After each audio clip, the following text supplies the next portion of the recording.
আবু দাউদ শরীফের একটি হাদিস, আল্লাহ রাসূল সাল্লাল্লাহু আলাইহি ওয়াসাল্লাম বলেন, মুরু আওলাদাকুম, তোমাদের সন্তানদেরকে আদেশ করো, ট্রেনিং দাও, বিসসালাতি, সলাতের দিকে, অর্থাৎ নামাজের দিকে।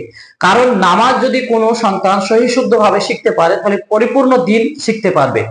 পবিত্র কোরআনুল কারিমে আল্লাহ তাআলা বলেন, কুল ইন্না সলাতি ওয়া নুসুকি ওয়া মাহইয়ায়া ওয়া মামাতি লিল্লাহি রাব্বিল আলামিন, আমার সলাত, আমার কুরবানি, আমার জীবন আর আমার মৃত্যুর জীবন সমস্ত কিছু আল্লাহর জন্য।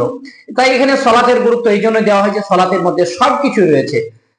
তাই আমি বলবো যে সলাতের দিকে সন্তানদেরকে আদেশ করুন। কোন বয়স থেকে আল্লাহ রাসূল বলেছেন? আবনা উ সাবি সিনিনা, যখন তাদের বয়স 7 বছর। 7 বছর বয়স থেকে তাদেরকে ইসলামের ট্রেনিং দিতে বলেছেন, তাদেরকে কালেমা শিখাতে বলেছেন, দ্বীন ঈমান শিখাতে বলেছেন। কিন্তু আজ তাদের হাতে মোবাইল দিয়ে দেওয়া হয়েছে। বাচ্চাগুলোকে কিভাবে নষ্ট করছে আপনারা বুঝতেই পারছেন না। জেনে রাখেন, এই বাচ্চা আপনার কথা শুনবে না, আখেরাতে এদের